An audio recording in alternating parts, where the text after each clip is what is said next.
A new analysis from Legal Sports Report, in partnership with the Sports Betting Alliance, forecasts that 1.71 billion will be legally wagered nationwide on Super Bowl 60.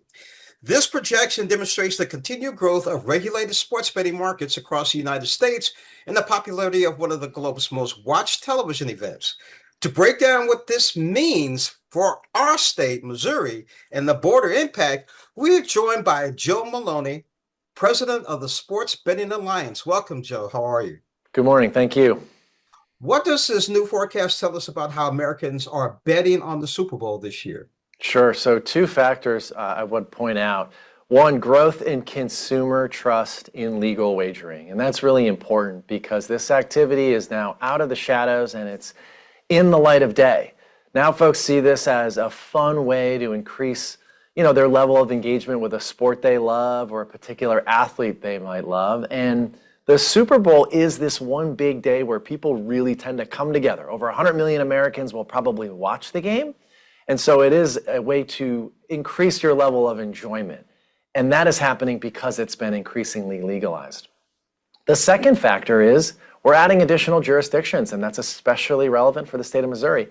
The last and largest jurisdiction to go live in legal with online sports wagering. And that's been back since December when you all launched just a few months ago. So that's also contributing to this growth.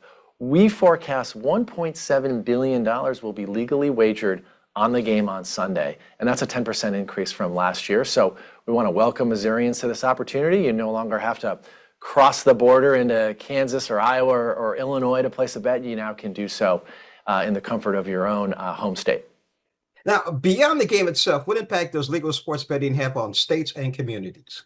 So one of the big reasons that drives efforts to legalize this activity is an acknowledgement that it's already happening, but it's happening illegally.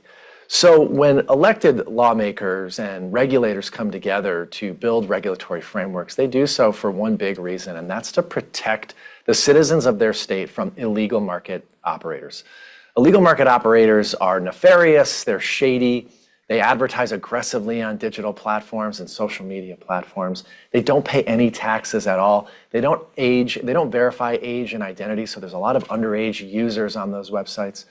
When you platform legal online wagering, you're providing consumer protections for the residents of your states. The companies that the Sports Betting Alliance represents have age and identity verification requirements. There are no underage users unless they're using the account of a parent or an older sibling or family member or friend. It's simply not allowed for anyone underage to be on legal online sites. And then secondly, when you bet legally and you bet online, that revenue is taxed by the local jurisdiction, and tax revenue goes back to the state. And that can go to support any number of critical priorities for elected lawmakers and the regulators in that state. So in effect, in choosing to bet legally versus illegally, you are supporting your state's tax revenue, you're helping to protect yourself from nefarious actors, you also have access to tools that can help promote responsible play. What's the forecast in our state, and how does it compare nationally? Missouri's just getting going. So we're forecasting $30 million in legal wagers for the Super Bowl. This will be the Show Me State's first big moment on the national stage with a big U.S. betting moment. The next one, of course, will be the men's and women's NCAA March Madness. So we're predicting 30 million, roughly on par, but I would expect that number to be bigger this time next year. And of course, this is the first time in many years where one of your state's teams is not in the Super Bowl. So volume tends to reflect some regionalism as well when you have a hometown team in the Super Bowl or in the playoffs. So that might be why spirits might be a little dampened this year in the state of Missouri. But that said, $30 million to be legally wagered in the state of Missouri. You're talking about the Chiefs, of course, but there's still some Ram fans here too now. There's still a few of those. They're very careful there to walk that line. Now, where can we go for more information?